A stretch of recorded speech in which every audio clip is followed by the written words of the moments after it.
Hello dear students, welcome to my channel right track for NEET. इससे पहले video में हमने डिस्कस किया था gametogenesis in female and gametogenesis in male, यानी oogenesis एंड स्पर्मेटोजेनेसिस। अब हम डिस्कस करने जा रहे हैं रिप्रोडक्टिव साइकिल को। लेकिन इससे पहले आपको बायोलॉजी से रिलेटेड कोई भी प्रॉब्लम हो, बायोलॉजी में कोई भी दिक्कत हो, कोई क्वेरी हो, कोई डाउट हो तो तुरंत कमेंट करिए और बिला झिझक पूछिए, क्योंकि अगर आप डाउट को क्लियर नहीं करते तो ये ज़िंदगी भर डाउट ही रहते हैं और आपको हमेशा परेशान करते रहते हैं। हमने फर्स्ट चैप्टर में पढ़ा था रिप्रोडक्टिव जो साइकिल होती है वो दो तरीके की होती है, एक ओइस्ट्रस साइकिल, दूसरे मेंस्ट्रुअल साइकिल। ओइस्ट्रस साइकिल जो होती है वो नॉन प्राइमेट्स में चलती है, जबकि मेंस्ट्रुअल साइकिल जो होती है वो प्राइमेट्स में चलती है। नॉन प्राइमेट्स में गोट है, काऊ है, बफेलो है, कैमल है, जबकि प्राइमेट्स में ह्यूमन फीमेल, एप्स, मंकी वगैरह आते हैं। ये जो हमारी मेंस्ट्रुअल साइकिल है जिसको एनसीईआरटी में डिस्कस किया गया है, ये आइडियल कंडीशन को लेकर डिस्कस किया गया है। वेरिएशन यहाँ पर डिस्कस नहीं किए गए हैं, ये फीमेल टू फीमेल वेरी कर सकती है, लेकिन यहाँ पर एवरेज और आइडियल कंडीशन को लेकर डिस्कस किया गया है।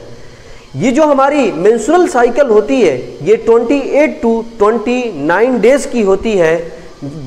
जब ये पहली बार मेंस्ट्रुअल साइकिल चलती है तो हम प्यूबर्टी की एज पर तो हम उसको कहते हैं मीनार्च, जबकि ये जब सीज हो जाती है, बंद हो जाती है अराउंड द एज ऑफ 50, तब हम उसको कहते हैं मीनोपॉज।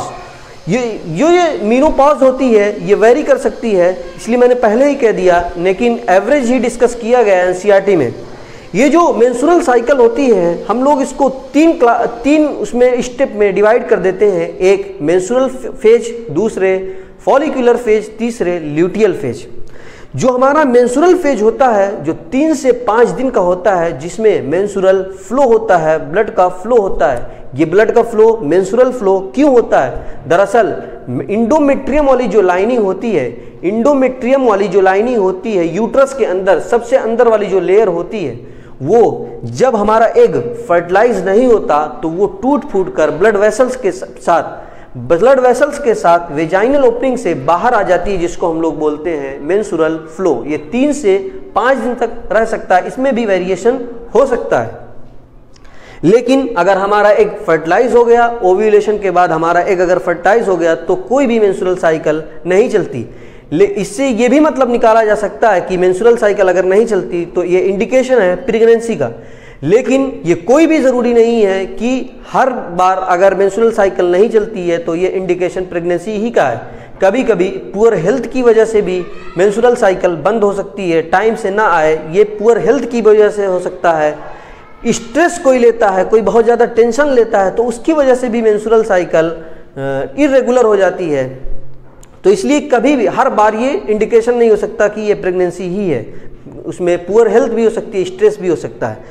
मेंस्ट्रुअल फेज के बाद, मेंस्ट्रुअल फ्लो के बाद जो फेज होता है उसको हम लोग बोलते हैं फॉलिकुलर फेज, जिसको हमने पढ़ा था primary follicle, secondary follicle, tertiary follicle. ये जो फॉलिकल डेवलप करते हैं प्राइमरी, सेकेंडरी, टर्शरी में और उसके बाद मैच्योर ग्रेफियन फॉलिकल में डेवलप जो करते हैं, इसके पीछे 2 हार्मोन होते हैं, ल्यूटिनाइजिंग हार्मोन और follicular stimulating hormone FSH, LH और FSH दोनों निकलते हैं पिट्यूटरी ग्लैंड से, पिट्यूटरी से निकलते हैं। इन्हीं की वजह से ये जो प्राइमरी फॉलिकल है, सेकेंडरी फॉलिकल है, टर्शरी फॉलिकल है, ये डेवलप कर करके आगे बढ़ते रहते हैं। ये जो पिट्यूटरी हार्मोन होते हैं LH और FSH, ये मिड ऑफ द साइकिल में जो 29 टू 28 डेज की हो सकती है, ये मिड ऑफ द साइकिल में अपने पीक लेवल पे होते हैं। इवन LH का जो लेवल होता है वो बहुत ज़्यादा बढ़ जाता है, जिसको हम लोग बोलते हैं LH सर्ज।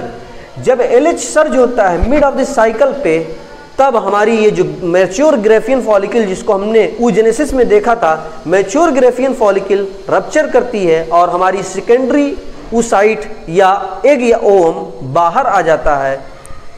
ओव्यूलेशन इसी को हम लोग कहते हैं। ओव्यूलेशन के बाद जो हमारा mature Graafian follicle, mature follicle या ग्रेफियन फॉलिकल का बचा हुआ पार्ट है, वो फॉर्म करता है कॉर्पस ल्यूटियम। देखिए LH को मैंने मिड साइकिल में सबसे ऊपर दिखाया है, LH और FSH को।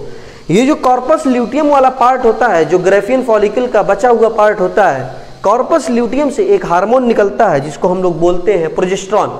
ये एस्ट्रोजन भी ओवरी से निकलता रहता है। ये क्या करते हैं, जो इंडोमेट्रियम वाली लेयर है जो टूट गई थी मेंस्ट्रुअल फ्लो में, जो इंडोमेट्रियम वाली लाइनिंग जो टूटी थी उसी को रीजनरेट करते हैं, फिर से बनाते हैं।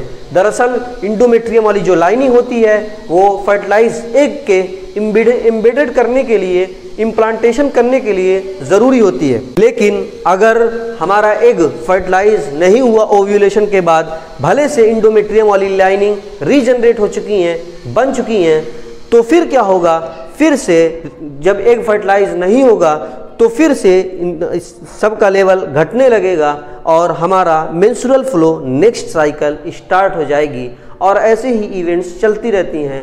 लेकिन around the age of 50 it will be seized.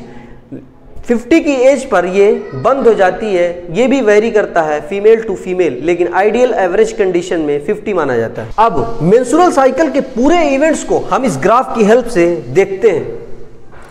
सबसे पहला जो इवेंट्स होता है मेंस्ट्रुअल फेज होता है, जो 3 से 5 दिन तक का होता है, जिसमें प्रोजेस्टेरॉन का लेवल भी कम होता है, इसीलिए ग्राफ एकदम बिल्कुल नीचे से जाता है। एस्ट्रोजन का भी लेवल थोड़ा कम ही रहता है, LH और FSH का भी लेवल कम ही रहता है। लेकिन जैसे जैसे दिन बढ़ता है, फॉलिकुलर फेज में हम लोग इंटर कर जाते हैं, वैसे LH और FSH का लेवल बढ़ता जाता है तेज़ी से, और मिड पर आकर LH और FSH यानी 14 दिन के मिड, 14वें दिन ये LH और FSH अपने पीक पे आ जाते हैं। और जब LH बहुत ही ज़्यादा सिक्रीट होता है, जिसकी वजह से हमारी ग्रेफियन फॉलिकल रप्चर करती है, उस LH के बहुत ज़्यादा सिक्रीशन को हम लोग बोलते हैं LH सर्ज।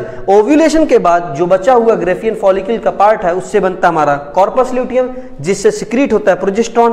प्रोजेस्टेरॉन का लेवल अब बढ़ना शुरू होता है। ये प्रोजेस्टेरॉन क्या करता है, इंडोमेट्रियम वाली जो लाइनिंग टूट फूट गई थी मेंस्ट्रुअल फ्लो में, उसी को रीजनरेट करता है ताकि फर्टिलाइज एग इसमें इम्प्लांटेशन हो उसका, फर्टिलाइज एग का, या इम्बेडेड हो उसी में आके। लेकिन अगर फर्टिलाइज हो गया हमारा एग, तो कोई भी उसके बाद अब मेंस्ट्रुअल साइकिल नहीं चलेगी। लेकिन अगर फर्टिलाइज नहीं होता है तो जो ये इंडोमेट्रियम वाली लाइनिंग बनी है फिर से डिजनरेट हो जाती है और ब्लड के फॉर्म में बाहर आ जाती है और नेक्स्ट साइकिल स्टार्ट हो जाती है। पहली बार जब ये साइकिल चलती है तो हम इसको बोलते हैं मीनार्च, जबकि लास्ट बार इसको हम लोग बोलते हैं मीनोपॉज। पहली बार at the age of puberty पे ये चलती है, जबकि लास्ट बार अराउंड द एज ऑफ 50। लेकिन वेरिएशन इसमें देखने को मिल सकते हैं। इसमें अगर आपको कोई भी डाउट हो, कोई क्वेरी हो, कोई भी चीज़ हो, तो ज़रूर पूछिए, कमेंट करिए। ठीक है, थैंक यू।